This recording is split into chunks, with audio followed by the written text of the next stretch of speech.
Deep within the endless, frozen silence of Antarctica lies a secret humanity has never seen. Today, we'll take you on a terrifying and unbelievable journey, where scientists stumble upon a hidden, ancient life beneath the ice. But beware that every step brings more tension, and around every corner, unknown dangers lurk. Get ready, because this story will grip you from start to finish. If you don't want to miss more chilling and mysterious stories like this, make sure to subscribe to the channel and turn on notifications. The signal, the Antarctic Research Station, Argent Point was a place where silence was normal. Here, in the endless white void, the only sounds were the wind screaming over the ice and the low hum of generators that never slept. Days bled into nights, and nights into days, though it was impossible to tell the difference in a land where the sun barely moved. A doctor, Helena Ward, had grown used to the isolation after 7 months stationed here. Even the thought of hearing a human voice other than her team's felt strange. That's why, when the radio receiver on her desk began to flicker with static at 3:12 a.m., she almost didn't react until she heard it. Not words, not exactly, just a deep, irregular thump. Thump. Thump beneath the static, that a sound that didn't belong to any machine. It was organic. Slow, like the heartbeat of something enormous. It first. She thought it might be a glitch, weather anomaly bouncing signals off the ionosphere. But then she saw the data stream attached to the transmission. It contained coordinates, latitude and longitude, that didn't match any known mapped location. In fact, the coordinates pointed deep into the uncharted glacier fields far beyond where any expedition had returned. She called the rest of the team, 6 scientists and 2 engineers. They gathered in the dim control room, their faces pale under the fluorescent lights. They played the audio again. The heartbeat was there, steady and unsettling.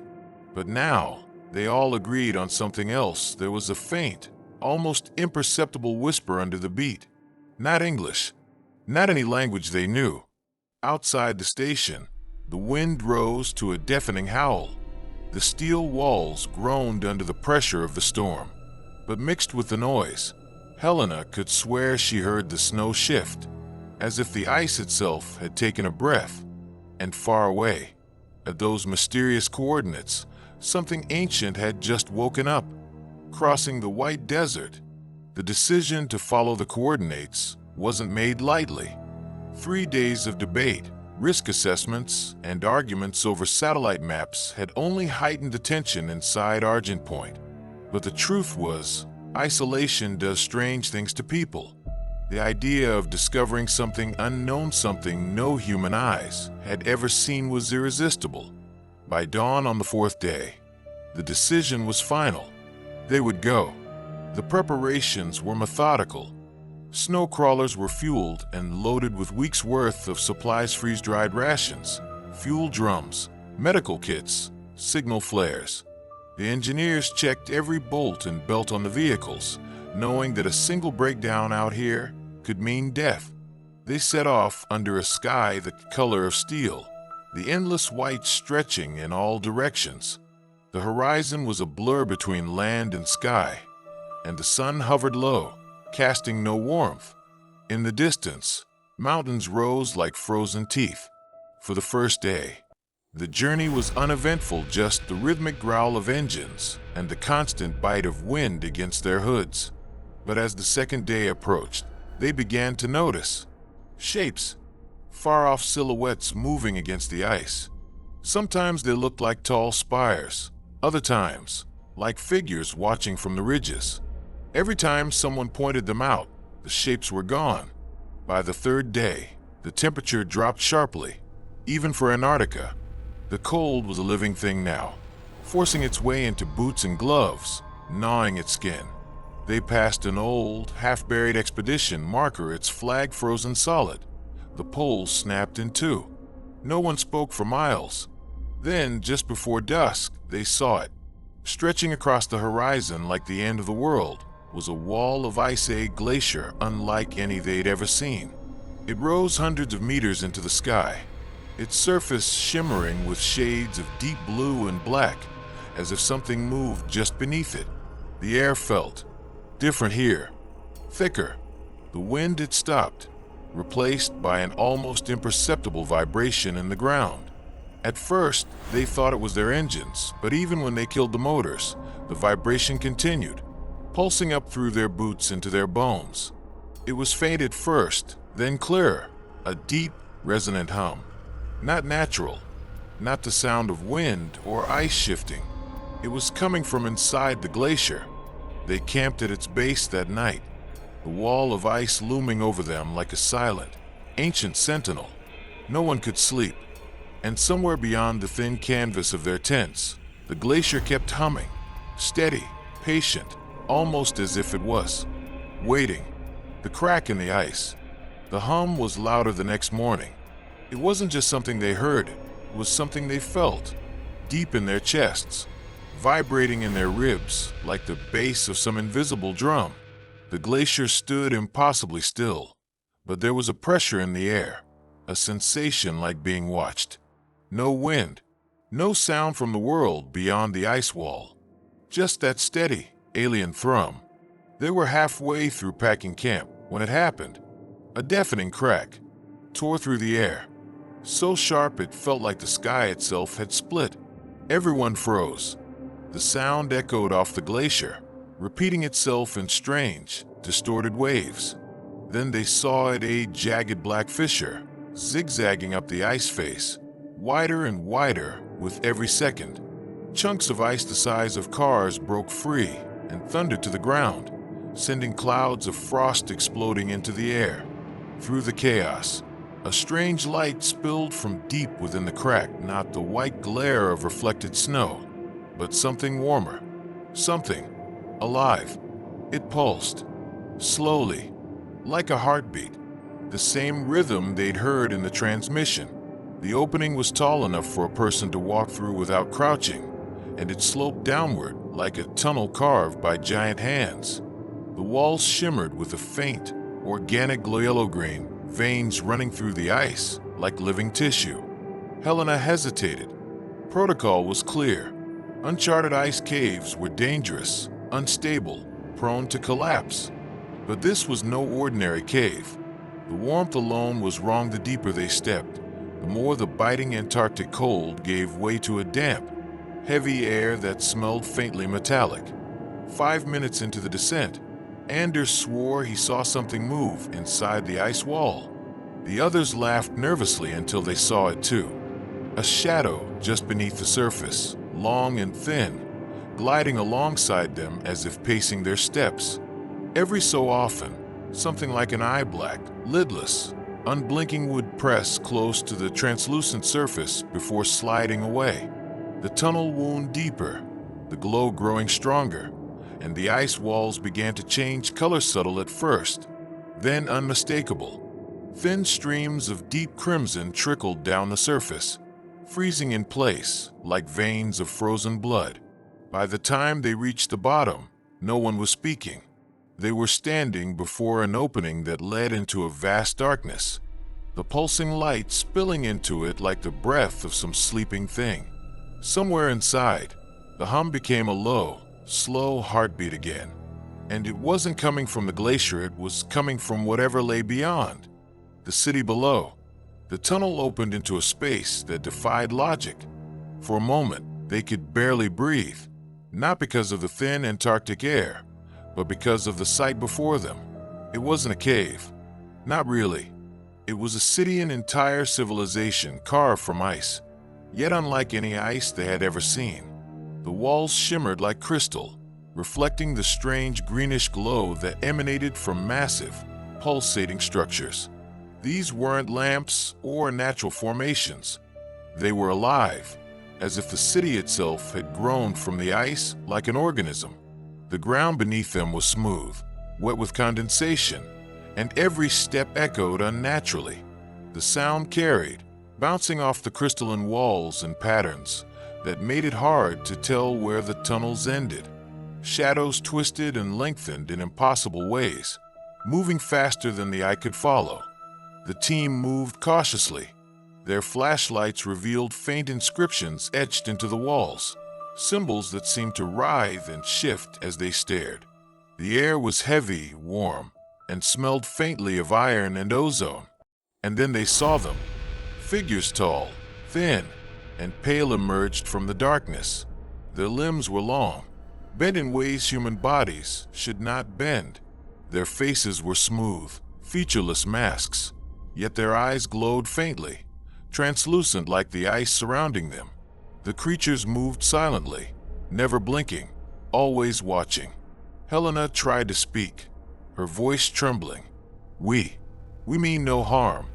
No reply, but in her mind a whisper formed. Not sound, but thought, clear, cold, and alien. "You should not be here." The team froze. Even the engineers, practical and skeptical, shivered as the oppressive weight of the city pressed down on them. The deeper they ventured, the more unnatural the city became. Towers of ice spiraled impossibly into the darkness. Hanging bridges stretched across chasms of unknown depth, and pools of liquid glimmered with a strange, oily reflection. In one chamber, they saw creatures suspended in frozen stasis, trapped in blocks of transparent ice, their bodies twisted as if mid-scream. They realized something terrifying. The city was alive in a way they couldn't understand. It watched, it waited, and it was aware of their intrusion. As night fell, though there was no true night underground, the air thickened further, and the glow from the crystalline structures pulsed like a heartbeat. Helena's own heart thudded in response, each beat echoing unnaturally in the silent chamber. Suddenly, a sharp crack echoed from the ceiling. Ice shifted above them. Something enormous moved, just out of sight. The creatures standing along the walls didn't flinch. They merely observed, as if waiting for the right moment to act. And somewhere, deep in the city's heart, a low, resonant hum began. It was alive, and it had noticed them. The first contact. The deeper they went, the heavier the air became, thick with the scent of iron and damp ice. Every step echoed unnaturally, carrying fear like a tangible weight. It was Anders who first noticed them, a movement in the corner of his eye's shadow detaching itself from the crystalline walls. He froze, and the others immediately turned their flashlights toward him, illuminating nothing. And then, just as suddenly, the shadow reappeared, closer this time. They were tall, far taller than any human, and pale, with limbs that bent at unnatural angles.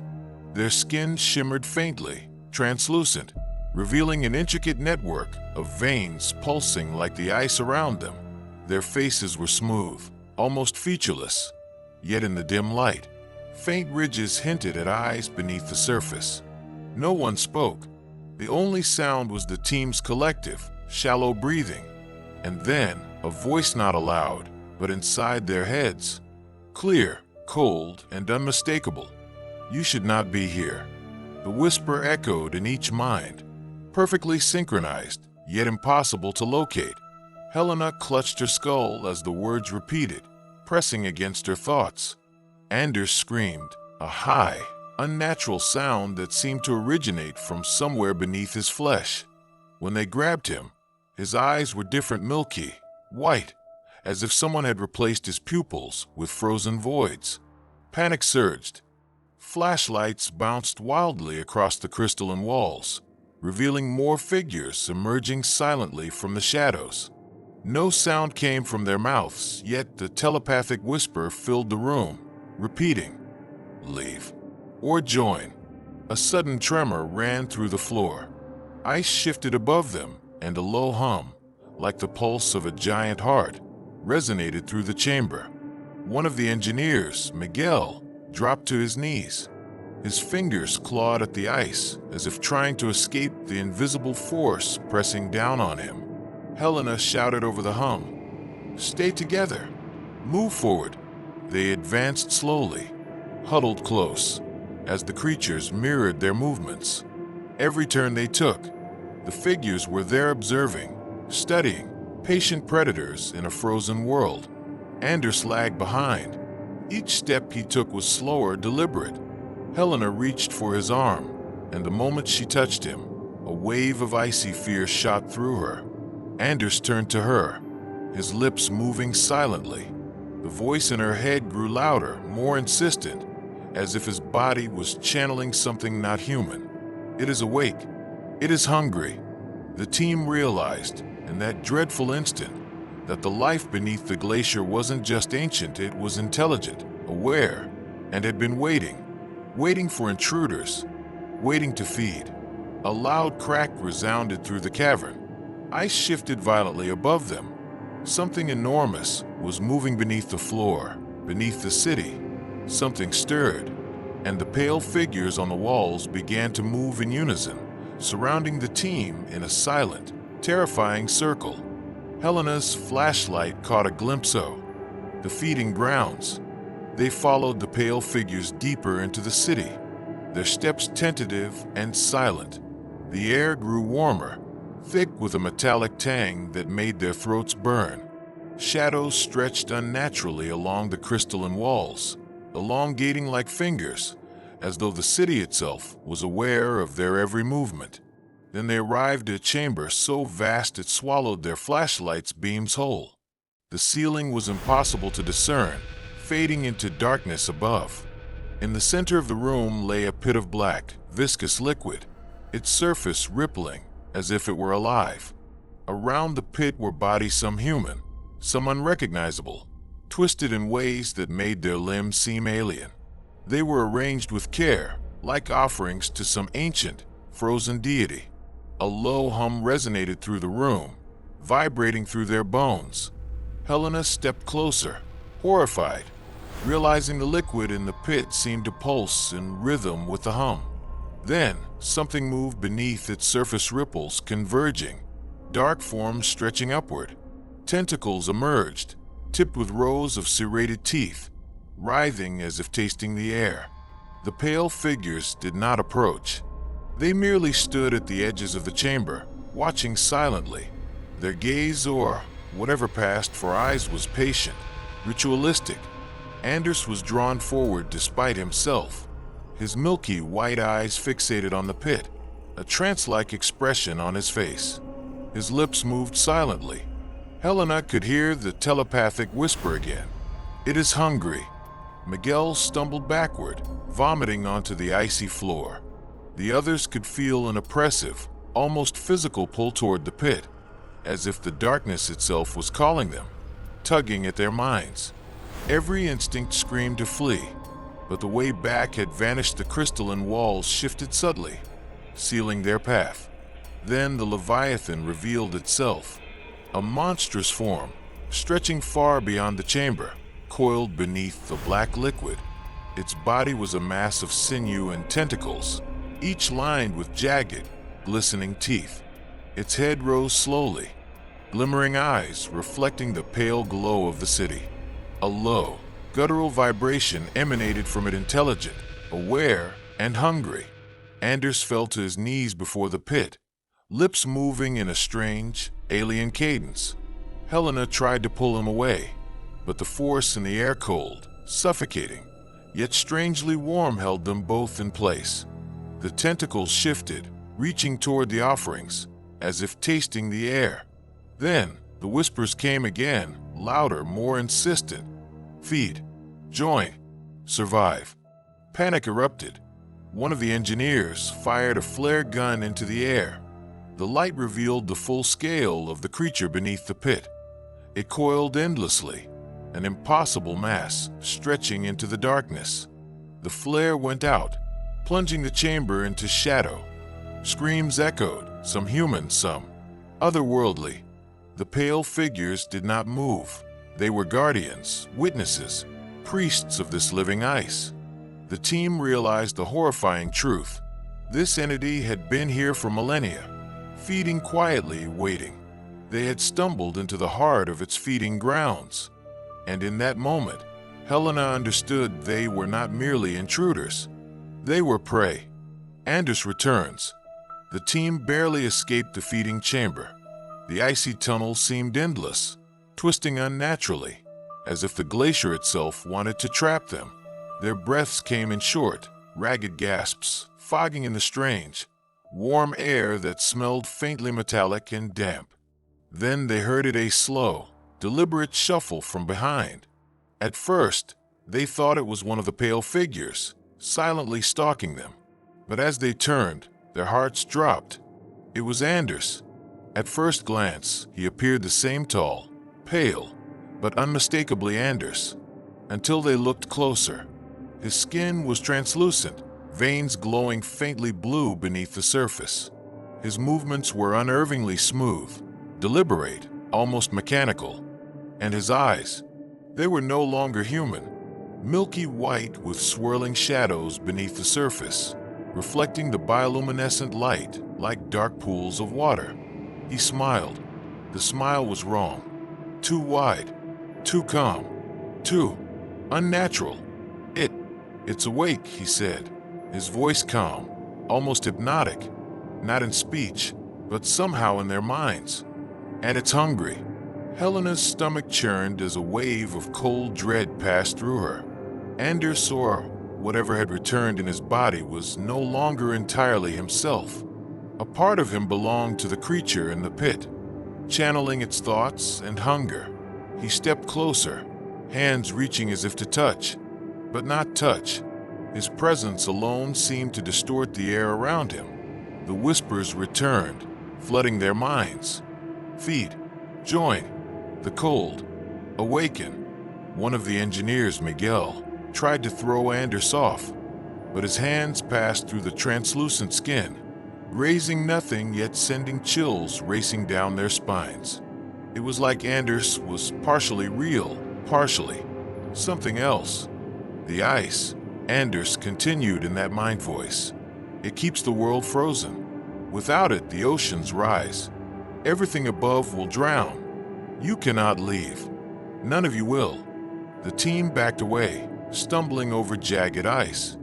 Every instinct screamed to run, but Anders moved toward them with unnatural speed, gliding as if the floor offered no resistance. He raised a hand, and the surrounding ice walls pulsed and groaned, sealing off passages behind them. The low hum from the city's heart grew louder, resonating in their skulls. The pulsing veins in Anders' arms seemed to sync with the Leviathan below the pit.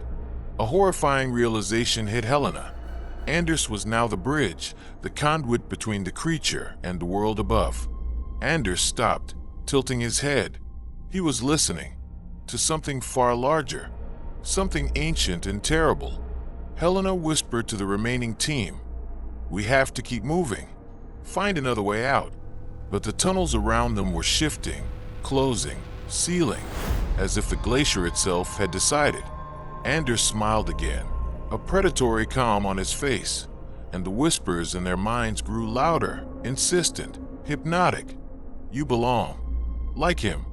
Join the hunger." Panic surged. The team realized that the nightmare was no longer confined to the chamber, no longer just a creature below the glacier. Anders had become part of something older, something that had been waiting for intruders for eons. And now, they were trapped with him. The sacrifice. The tunnels twisted and spiraled in impossible ways, closing off familiar passages as if the glacier itself were alive, aware, and guiding them toward a singular fate. The team moved quickly, hearts pounding, every step an echo of fear through the crystalline corridors. Anders followed silently behind, each step gliding over the ice like he was part of it. His presence was suffocating, a cold, mental weight pressing against each of them. Every whisper from the creature below the pit now screamed in their minds. Feed. Join. Submit. They stumbled into a massive chamber, the air vibrating with the pulse of the Leviathan below. The black pit of viscous liquid from the feeding grounds had expanded, filling the center of the room. Around it, pale figures formed a circle, silent, unmoving, as if waiting for a ritual to begin. Helena's breath caught. "There's no way out," she whispered, realizing the truth. The glacier had trapped them. Every exit had sealed. Every wall, every corridor, was now controlled by the living ice. Miguel stepped forward, his voice shaking. We have to distract it. We have to make it choose someone. Helena's mind raced. There was only one way. The only way to save even a few of them was to make a sacrifice, and they all knew it. Whoever remained behind would be taken by the Leviathan to satisfy its hunger, allowing the others a chance to escape. The choice fell to Anders. He stepped forward without hesitation, or perhaps he had no choice at all. His body, already partially transformed, moved with an eerie calm toward the pit. As he approached, the Leviathan's black tendrils rose from the pit like coils of nightmare, reaching for him. Anders did not resist. Instead, he raised his arms as if offering himself, and the whispers in everyone's minds crescendoed. Join, become, the bridge. The Leviathan's massive, coiled form surged upward, and Anders was drawn into its black liquid. His scream, or what remained of it, echoed in their heads, a mixture of human terror and alien resonance. When the blackness swallowed him completely, the chamber fell silent. The pale figures receded to the walls, leaving the rest of the team trembling and horrified, yet free to move. Helena stumbled backward, tears freezing on her cheeks. It's done. We can move. But the air remained heavy, almost sentient, as if the glacier itself had marked them now. The sacrifice had allowed them to escape, but the cost was immeasurable. Anders was no longer just missing. He had become part of something older than time, something that lived beneath the ice, patient and eternal. As they retreated through the shifting tunnels, the low hum of the Leviathan's heartbeat echoed faintly, a chilling reminder that what they had seen and what they had lost was far from over. The collapse. Helena emerged from the twisting, impossible tunnels, her breath ragged, body trembling. The air was thick with the metallic scent of ice and the remnants of Anders' sacrifice. Every step she took echoed through the cavernous corridors, yet the silence was heavier than any sound she had ever known. She was alone.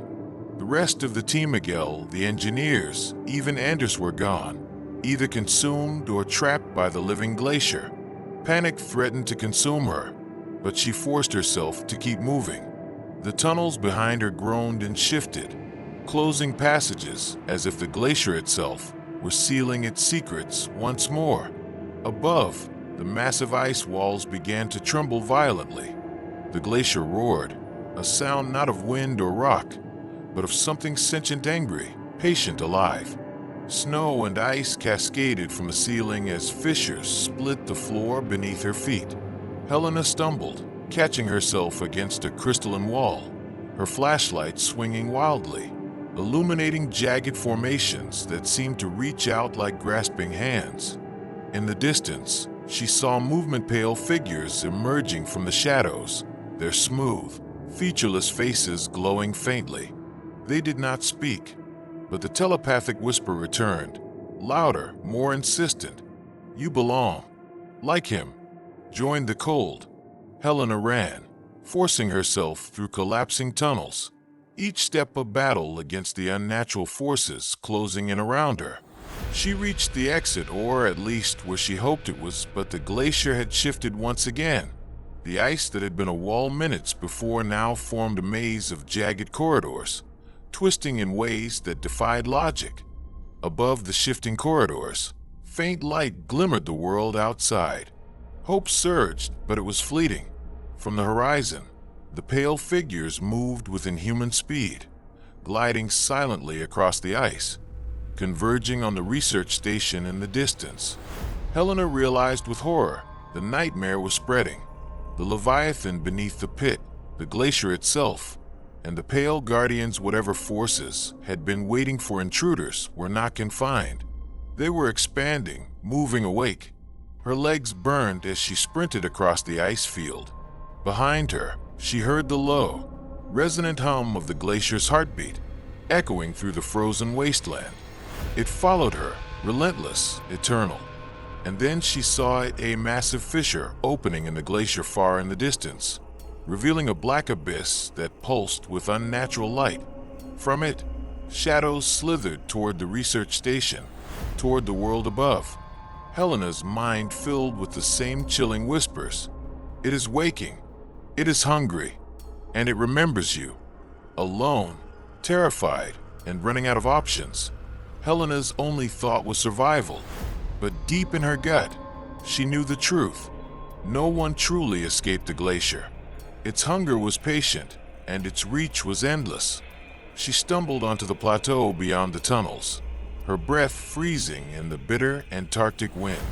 Behind her, the glacier groaned one final time, a sound that felt like the exhalation of an ancient, sleeping god, disturbed and now fully awake. The last transmission. Helena finally reached the remnants of Argent Point, the research station she had called home for months. The wind whipped violently across the ice, carrying the faint echoes of the glacier's pulse. The world felt alien, changed. Nothing was the same. She staggered inside, her breath ragged, eyes wide with the knowledge of horrors no human had ever witnessed. The radio equipment, dusty and frozen over, hummed faintly as if recognizing her presence.